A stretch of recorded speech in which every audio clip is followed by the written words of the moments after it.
Sir తనేమీ మాట్లాడలేడు sir. నాకు వినపడుతుందయ్యా. నేను విన్నాను, నేనున్నాను. ఎవరు? నీ మొగుడు బాసురా. Robert Downey Jr.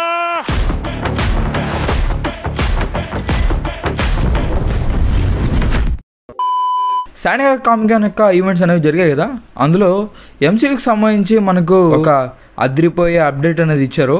అందులో మెయిన్గా ఆర్డీజే అయితే డాక్టర్ డూమ్గా రిటర్న్ అయ్యారు. ఇదైతే అదిరిపోయే విషయం. అసలు ఇది మార్వెల్ ఎందుకు ఇలా చేసింది, అండ్ అలానే ఇది కెవిన్ మామ ఒక పర్ఫెక్ట్ ప్లాన్ వేసి మరీ చేశాడు. ఇది మార్వెల్కి చాలా ప్లస్గా పోతుంది ఇప్పుడుండే సిచ్యువేషన్లో. సో దీని వెనకాల ఉండే రీజన్స్ ఉంటాయి కదా, వాటి గురించి మనం పక్క మాట్లాడుకుందాం. అలానే రూసో బ్రదర్స్ కూడా మళ్ళీ రిటర్న్ రాబోతున్నారు ఈ ప్రాజెక్ట్స్ని డైరెక్ట్ చేయడానికి. సో ఆ ప్యానల్లో చెప్పిన అప్డేట్స్ గురించి అండ్ మెయిన్గా ఆర్డీజే గురించి మనం మాట్లాడుకుందాం. సో పక్కా లాస్ట్ వరకు చూసేయండి, వీడియో అయితే చాలా బాగుంటుంది. ఇంక వీడియోలోకి వెళ్ళిపోదాం.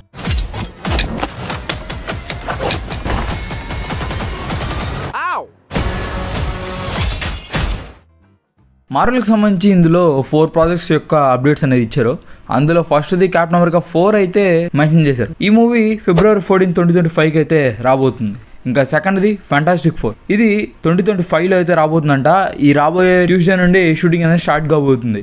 ఇందులో విలన్ గా సిల్వర్ సర్ఫర్ అయితే కనిపిస్తారు. అది లేడీ వర్షన్ అంట. ముందు వచ్చాయి కదా అప్డేట్స్, మీకు తెలిసే ఉంటుంది తను. ఇంకా అలానే గెలాక్టస్ యొక్క టీజ్ అనేది మనకు ఉంటుంది. ఈ మూవీని 1960s లో జరిగే స్టోరీగా చూపిస్తారు. ఇంకా నెక్స్ట్ ఇయర్ అయితే ఈ మూవీ రాబోతుంది. ఇంకా థర్డ్ది థండర్ బోల్ట్స్. ఈ మూవీ మనకు 30th April 2025 అయితే రాబోతుంది. ఇంకా మెయిన్ గా మన న్యూస్ లోకి వచ్చేద్దామా. మార్వెల్ ఇప్పుడుండే సిచ్యువేషన్ కి ఓ అదిరిపోయే అప్డేట్ అయితే మనకి ఇచ్చింది. అదే క్యాంగ్ డైనస్టీని డూమ్స్ డే గా మార్చేశారు. అందులోనూ రాబర్ట్ డౌనీ జూనియర్ నే మనకు మళ్ళీ స్క్రీన్ పైన చూపిస్తున్నారు, అది డాక్టర్ డూమ్ గా. ఈ మూవీ అయితే May 2026 కి అయితే రాబోతుంది. దాని తర్వాత 2027 లో మేకి సీక్రెట్ వార్స్ రాబోతుంది. ఇంకా వీటి గురించి మాట్లాడుకుంటే మార్వెల్ ఇప్పుడున్న పరిస్థితికి ఇది సరైన డెసిషన్. ఎందుకంటే ఒకటి, మొదటి నుండి ఫ్యాన్స్ ఇదే కోరుకుంటున్నారు. అసలు ఫేస్ ఆఫ్ ఎంసీయూ అయిన ఆర్డీజేని ఎండ్ గేమ్తో అయితే ఎండ్ చేయడం వల్ల చాలా మంది ఎంసీయూ మీద ఆశలు వదిలేసుకొని సగం మంది బయటికి వెళ్ళిపోయారు. మళ్ళీ ఎంసీయూకి ఆ ఊపు తేవాలని చెప్పేసి చాలా సార్లే ట్రై చేశారు, కానీ అవి ఏవి వర్కౌట్ కాలేదు. ఆ స్టోరీస్ అనేవి ఎండ్కి వచ్చేసాయి. కనీసం ఇప్పుడన్నా ఒక పర్ఫెక్ట్ ఎండింగ్ ఇవ్వాలని చెప్పేసి ఎక్కడైతే మొదలు పెట్టారో అక్కడే తీసుకొచ్చారు, అదే ఆర్డీజే దగ్గరికి. ఇంకా వీళ్ళు ముందు నుంచి ఎన్ని ప్రయత్నాలు చేసినా సక్సెస్ కాలేదు, అదే ఎండ్ గేమ్ తర్వాత. ఈ వస్తున్న రోజుల్లో మనకు ఫ్యాన్ థియరీస్ ఇంకా ఫ్యాన్స్కి నచ్చిందే వీళ్ళైతే మ్యాక్సిమం తీస్తున్నారు. డాక్టర్ డూమ్గా ఆర్డీజేని వాళ్ళైతే అనుకున్నారు. ఆ విధంగానే ఎంసీయూ ఒక పెద్ద సర్ప్రైజ్ చేసింది అందరినీ. ఇదేదో మళ్ళీ అలా వచ్చి ఇలా వెళ్ళే ప్రాజెక్టులు కాదు. ఇప్పుడు వరకు జరిగిందేదో జరిగింది, కనీసం ఇప్పుడన్నా ఒక పర్ఫెక్ట్ ఎండింగ్ అనేది ఇవ్వాలని చెప్పేసి ఎంసీయూకి ఫేస్ అయిన మన ఆర్డీజేనే రంగంలోకి దింపారు. ఇది చాలా క్లవర్ మూవ్. ఎందుకంటే అతిగతి లేకుండా వెళ్తున్న ఈ యూనివర్స్కి ఓ మంచి సెండ్ ఆఫ్ అనేది ఇవ్వాలని చెప్పేసి ఈ పెద్ద ఈవెంట్కి ఎవరిని పెడితే వాళ్ళని పెడితే సెట్ కాదు. ఒకవేళ పెద్ద యాక్టర్ని తెచ్చినా ఆ ఇంపాక్ట్ అనేది ఇస్తుందో లేదో తెలియదు.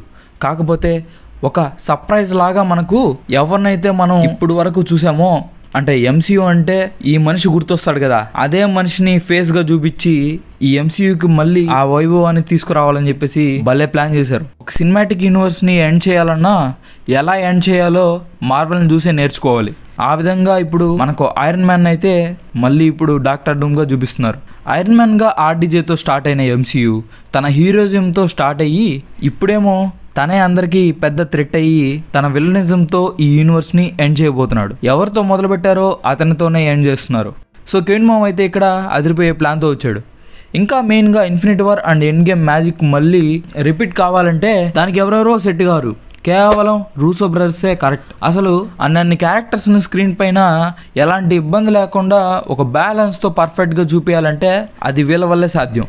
నాకు తెలిసినంత వరకు వాళ్ళు తప్ప ఇంకెవరు ఈ మూవీస్కి న్యాయం చేయలేరు. సో ఆ మ్యాజిక్ని మళ్ళీ రిపీట్ చేయబోతున్నారు.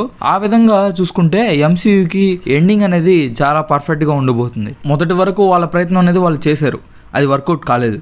కనీసం ఫ్యాన్స్ అన్నా ఇప్పుడన్నా కన్సిడర్ చేయాలని చెప్పేసి వాళ్ళైతే ఈ డెసిషన్ తీసుకున్నారు. అందుకే ఎన్ని సినిమాటిక్ యూనివర్స్లో ఉన్నా ఎంసీయూ అంతే. జరిగిందేదో జరిగింది, ఎండింగ్ అన్నా బాగుంటే అదే 10,000. ఇది మ్యాక్సిమం అందరికీ ఓ సాటిస్ఫాక్షన్ ఇచ్చే న్యూసే అని చెప్పొచ్చు. ఇంకా అవెంజర్స్ 5ని డూమ్స్ డేగా మార్చేశారు. మరి క్యాంగ్ డైనస్టీ ఎక్కడరా అని చెప్పేసి కొంతమంది అనుకోవచ్చు. జోనథన్ మేజర్స్ యొక్క ఇష్యూ అనేది అందరికి తెలిసిందే కదా. దాని తర్వాత ఆ ప్లాన్స్ అన్ని క్యాన్సిల్ అయిపోయాయి. ఆ మూవీని అవెంజర్స్ 5గా మార్చి జస్ట్ హోల్డ్ లో పెట్టారు. సరైన ఒక ప్లాన్ దొరికే వరకు దాన్ని అయితే హోల్డ్ లో ఉంచారు. అలా క్యాంగ్ ని రీకాస్ట్ చేయాలని కూడా చూశారు. కాకపోతే మళ్ళీ క్యాంగ్ అంటే ఇప్పటి వరకు పెద్దగా ఇంపాక్ట్ ఇవ్వాలా, ఆ ప్రాజెక్ట్స్ నుండి పెద్దగా పాజిటివ్ ఫీడ్బ్యాక్ కూడా రాలా. అందుకు దేనికిలే ఈ రిస్క్ అని చెప్పేసి దాన్ని కాస్త పక్కన పెట్టి ఓ పర్ఫెక్ట్ ప్లాన్తో మనకు అవెంజర్స్ 5 కాస్త డూమ్స్ డేగా ఆర్డీజేతో మార్చేశారు. ఇంకా స్టోరీ ప్రకారం చూసుకుంటే లోకి ప్రజెంట్ దాదాపుగా క్యాంగ్స్ని ఆపుతున్నాడు. దాన్ని అలాగే కాంప్రమైజ్ చేసేయచ్చు, లేదా క్యాంగ్ ని డాక్టర్ డూమే లేపేసి తనే ఈ మల్టీవర్స్ కి పెద్ద థ్రెట్ లాగా ఇప్పుడు కూర్చోవచ్చు. ఆ విధంగా మనకు డాక్టర్ డూమ్ ని విలన్ గా చూపిస్తారు. ఈ తలకాయ నొప్పుల్లో ఒక మంచి న్యూస్ అయితే మనకు వచ్చింది. నిజంగా ఆశ్చర్యంగా ఉంది కదా. ఒక హీరో నుండి విలన్ గా ఆ జర్నీ చాలా బాగుంది. ఇంకా అలానే లోకి విషయంలో చూసుకుంటే ఒక విలన్ నుండి హీరోగా ఇలా ఒక క్యారెక్టర్ ఆర్క్ ని ఎలా రాయాలో ఈ 2 క్యారెక్టర్స్ ని చూస్తే మనకు అర్థమవుతుంది. ఇంకో మెయిన్ విషయం ఏంటంటే ఒక ఊహ అయితే అదిరిపోతుంది. అదేంటంటే స్క్రీన్ పైన మిగిలిన అవెంజర్స్ ఉంటారు కదా, వాళ్ళు మన టోనీని డాక్టర్ డూమ్ గా చూస్తే ఎలా ఫీల్ అవుతారో ఆ సీన్ థియేటర్ లో చూస్తే ఎలా ఉంటుందో నాకైతే పిచ్చిలేస్తుంది. ఇంకా అది కానీ థియేటర్ లో చూసినప్పుడు ఎలా ఉంటుందో అది నీ ఇమాజినేషన్ కి వదిలేస్తున్నా. ఇంకో విషయం ఏంటంటే ఒక థియరీ ప్రకారం అంటే నేను అనుకుంటున్నా, అదేంటంటే మనం ఫస్ట్ చూసిన 6 అవెంజర్స్ ఉన్నారు కదా, వాళ్ళని కూడా వేరే వేరే వర్షన్స్ లో చూపించే అవకాశం ఉంది. ఇలాగా లైక్ బ్లాక్ విడో కూడా మళ్ళీ తిరిగి రావచ్చు. సో అది సంగతి. MCU నుండి ఓ మంచి న్యూస్ అనేది విన్నా ఇన్నేళ్లలో. ఇంకా దాని ప్రకారం ఇంకా ఏమన్నా న్యూస్లు వచ్చినా అప్డేట్స్లు వచ్చినా మీతో షేర్ చేసుకుంటా. అసలు ఈ న్యూస్ పైన మీరే అనుకుంటున్నారు, కామెంట్స్ చెప్పండి. ఇంక ఈ వీడియో వస్తే like share subscribe. Thank watching. Bye.